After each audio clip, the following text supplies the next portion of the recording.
Hi, thank you for joining Family Credit Management on CAN TV today. We're glad to have you with us this afternoon. Family Credit Management are a nonprofit organization doing debt consolidation and money management classes. You can reach us at 1-800-994-3328, or you can visit us online at www.familycredit.org. So today we're going to be talking about the importance of saving and budgeting your money. So in order to accomplish any of your goals in life financially, you have to first set the goals.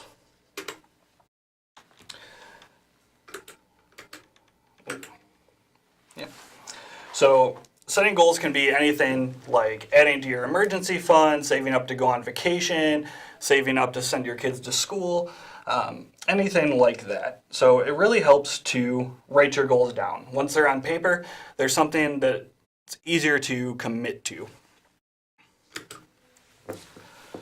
So in order to, after you set your goals, it's really important to gather all your bills together, get a pen, pencil, some paper, and actually write everything out. So what we're going to be going through today is the My Spending Plan. It's one of the free resources that's available at www.familycredit.org. So you just go to the website here, and you can click on the button to the side and click Resources. Scroll down, and there's several different things available there for you.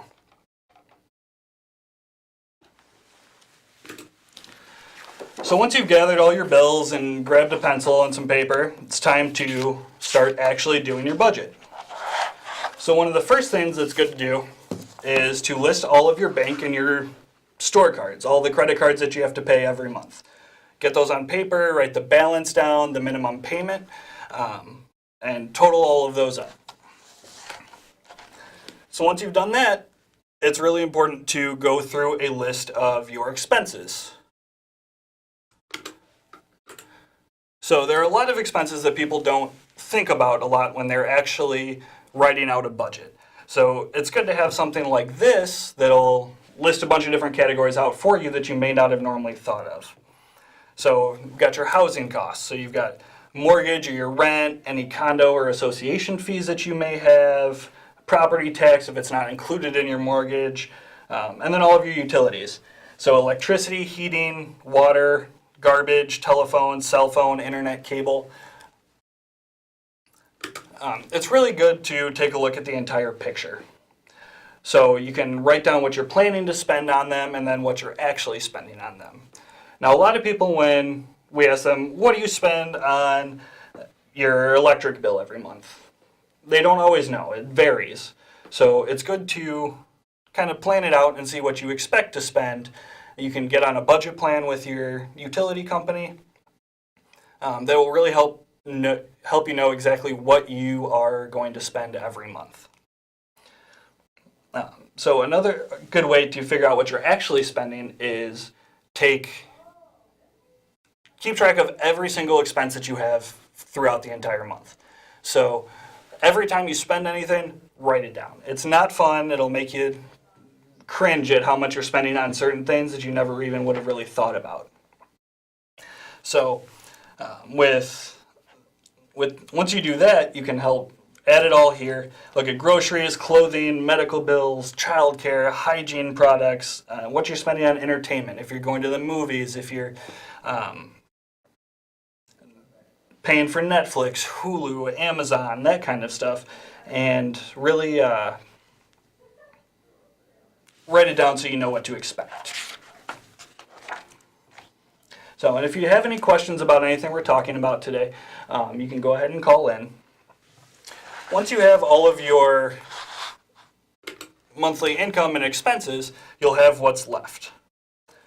So if that number is positive, that's great. That means you're doing something right, and you've got enough money to cover all of your bills, all of your grocery expenses, everything throughout the month. So if your expenses are greater than your income, well, what should you do? There are a few different things that you can do in order to increase your income. So you can talk to your boss, see if there's any overtime available at work that you may be able to take advantage of. You can add another part-time job to your to what you're currently doing to help bring in some extra income. You can see if there is anything. Take a look at how much is being taken out of your check on taxes. Looks like we have a caller. Caller, go ahead. Hi, I have a question. I started a new job recently and I'm making more money and I need to start saving. What's your advice on how to build a savings account? Yeah, so that's a great question. So you got a raise at work and now you're looking to start saving or increase your savings. So how do you do it? Well, one of the things we always try to tell people at Family Credit is if you get a raise, that's money that you weren't making before. That's just extra. So if you get a 5% raise, take 1 to 2 to 3% of that and just put it in savings. I mean, if you're spending more than you're making currently, obviously you're going to want to catch up on your bills and you're going to want to put some more money towards that. But if your employer has a 401k plan or an employee savings plan that you can contribute to and they'll match every paycheck, increase your contribution by 1% when you get that raise. That's money that you didn't have before, and so you're not really going to miss. It's just going to go and it's just going to help you save for the future. So that brings me to my next point even, which is planning for the future and saving money. So we understand there's no such thing as too much money. If your boss were to reduce your pay by 5% tomorrow instead of giving you that raise, you wouldn't manage to survive. You would still find a way to pay all your utilities, put food on the table, so you can help make those adjustments now. So go back to what I was talking about with really tracking your expenses. Find out how much you're spending on certain things that you don't need. So not your heat, not your electricity, not your water, not your food, but that morning Starbucks coffee that you get, or Dunkin' Donuts, whatever you prefer. Going out to lunch multiple times a week instead of just bringing your lunch. Just cutting back on some of those things can help you save a ton of money over the course of a month. If you're spending $5 a day on Starbucks every morning, 5 days a week during the work week, that's $25 a week. So $100 a month that could be going towards a savings account, or paying any bills, or saving towards going to school, or saving just for a rainy day, or saving for an emergency fund if your water heater were to break or you do lose your job.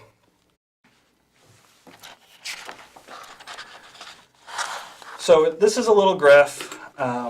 It shows the different, if you were to contribute a certain amount of money every week for 10 years at a 5% interest rate, or return of 5%.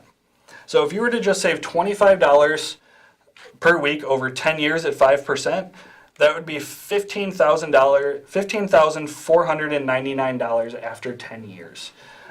So just think about what you could do with that kind of money just by cutting back that morning coffee run. So there are a lot of different ways that you can save money. There's the normal savings account that you have, the bank where there's generally no rate of return on it or anything like that, but it's flexible. So you can take money out of it when you need. You can put money in whenever you want. It's always available there for you. And now there are other things like CD accounts or money market accounts that a lot of banks will offer, or even credit card companies will offer, where you can go in and put a certain amount of money, like say you put $2,000 in there. Now you won't be able to touch it for a certain amount of time, whether it's 6 months, 1 year, 2 years, but that money is just making money. So after that 2-year period, you can take it out and reinvest or continue to save. Looks like we have another caller. Caller, go ahead. Oh, hello. My utilities are very costly, and I'm trying to do my best to reduce my monthly expenses. Do you have any suggestions that could help lower my utility bills? Yeah, great question. So utility bills are getting a little high in the summer. Your electric can go up with your air conditioning. In the winter, your heating, your apartment or your home, much more. So those are going to get expensive. One thing that most utility companies will offer is a monthly budget plan.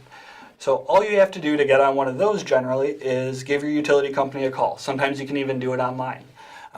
And they'll look at your usage history and they will give you a certain amount that you have to pay every month, and that'll cover your utility costs. So say they come back and they say, okay, your utility bill is going to be $50 this month, or for every month for the next year. So if it's electric and you're not using a whole lot of that in the winter or anything, you may be paying more than you normally would.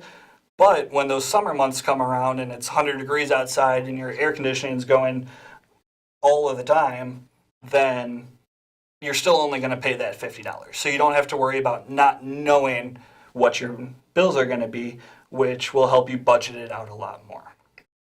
So some other different savings ideas, you could look at replacing your light bulbs with more energy efficient LED light bulbs.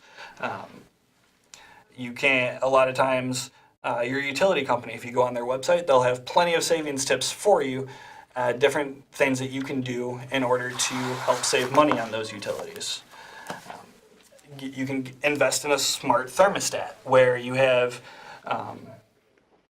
you can set it during the hours that you're home and then you're not home. So while you're at work, it'll automatically turn your air conditioning or heat lower. And so it's not running all of the time when you don't necessarily need it to be. You can usually just control it right from your smartphone, so you can make adjustments on the fly when you need to. So another great resource that Family Credit has on their website is 100 ways to save. So this, I'll show you here. There are a lot of different ideas that it has in here. So things like I talked about, like an programmable thermostat for your heat and your air. Here's a good one. You can use exhaust and or ceiling fans for comfort rather than air conditioning. Air conditioning can get really expensive, so if you can get by without it, then that's preferable. Some other things you can do are install a hot water heater. Make sure it's an efficient model instead of one of the older ones. A lot of times utility companies will give you credits towards your utility bills for increasing the efficiency of your appliances. So another thing would be in the summertime, as we're coming up and it's going to get a lot hotter and hotter outside, find different ways to cook, different meals that you could use. So instead of cooking something in the oven, which generates a lot of heat and will keep your house much warmer and keep your air conditioning going a lot harder all the time, use a crock pot or cook something on the stove that's a little bit quicker.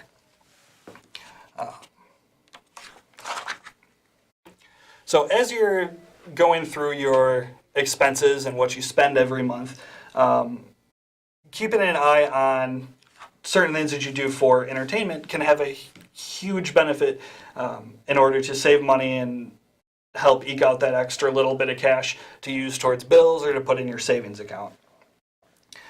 So instead of purchasing or renting books or DVDs or Blu-rays or video games, a lot of times your local library will actually offer these things. So you can go in, you can rent these movies, or you can just borrow these movies from the library and bring them right back when you're done. That's a good way to save a few dollars when you're doing that. Review all of your monthly bills. So take a look at your cell phone bill, take a look at your TV and your internet bill, and really see if you're getting charged for anything that you're not using. You might be getting charged for like three-way calling or call forwarding, something like that. And if you can just cancel that, that could help you save a few extra dollars every month on that bill. And cancel those services that you just really don't need.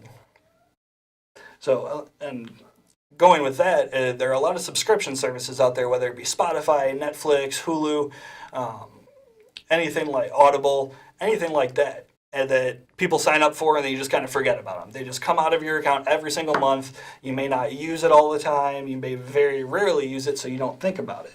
If you're watching your bank statements and you're keeping track of all of your expenses, you'll be able to find these and cancel them. That can save you anywhere from $10 to $20 a month per subscription, depending on what it is. So another good way, money management. So if you're taking money out of ATMs ever, instead of just going to your bank, you may be getting charged ATM fees. I've seen these as high as $5, $6 for some banks. So you may want to look at switching to a more local bank where you're going to not get charged those fees because the ATMs are more available. Or there may be banks out there that allow you to not have ATM fees altogether. So another good thing to do would be take a look at your car insurance. See if you can raise your deductibles on them. Now, if you have a car loan on those, you may not actually be able to because they require a certain level of coverage. But if you've got the car paid off and you're not making the payments on them, you may want to look at taking your full comprehensive coverage that you have and dropping it down a little bit. So your deductibles are a little bit higher, but you're not paying as much monthly for that. So that can really help in a bind. Take a look at your credit card statements. See if you have any credit protection plans on there. A lot of times there will be credit cards out there that have annual fees, or even monthly fees, or paper statement fees if you're not getting things paperless. So take a close look at your statements and make sure that none of that's happening to you. And if it is, kind of weigh the benefits of getting that card closed so you're not getting charged those fees anymore. And make sure to pay your bills on time is the biggest thing, because when you're not getting late fees or anything, late charges, overdraft fees, that kind of thing, that's just going to save you some more money. So it looks like we have a caller. Caller, go ahead. Hi, my husband spends well over $1,000 a month on food. How much do you think is the average amount we should be spending on 3 people? And are there any ways to spend less on groceries? Yeah, good question. So over $1,000 a month on groceries for 3 people. That's a lot. So the USDA has certain recommendations for how much that they think a family of certain sizes should be spending per month on groceries. So there are different levels of it. There's like a thrifty plan, there's a moderate plan, there's more expansive ones. But on average, a family of 3 spend about $175 or so a week $175 per week on their grocery budget. So that comes out to about $700 a month. So keeping that in mind, it's really important to write down your budget, look at what you're spending, what you can afford to spend, and really plan it out. Now, how do you stay under that? I mean, that's a pretty big drop from over $1,000 per month. So big thing is meal planning. When you know exactly what you are going to take or what you're going to need from the store when you go to make these meals, you can schedule 4 meals a week that you can make. Make sure 1 or 2 of them are bigger so you have leftovers for lunches that you can bring to work so you're not eating out or you're not ordering food in. Then that can really help save some money at the grocery store when you know exactly what you want.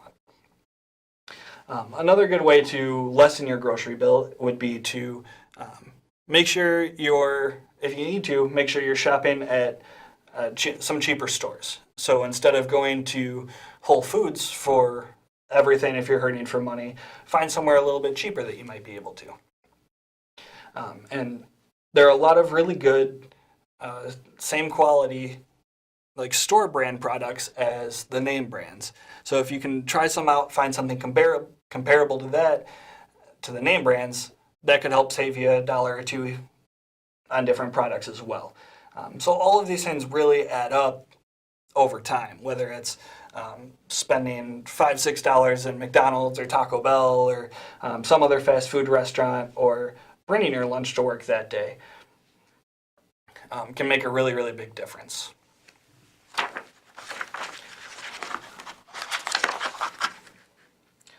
So some different ideas here as well from the 100 Ways to Save guide that we were looking at before. Only go to the grocery store on a full stomach. When you are hungry and going to the grocery store, everything looks really appetizing, looks really good, and you tend to make more impulsive purchases, which doesn't help that grocery budget at all. So you can buy meat on sale and freeze it. That way you're getting it cheap and it's going to last for a long time in the freezer. You can buy toiletries from a supercenter instead of the grocery store where they're usually more expensive. Definitely do some online price matching too when you're out shopping, even if it's not just for groceries.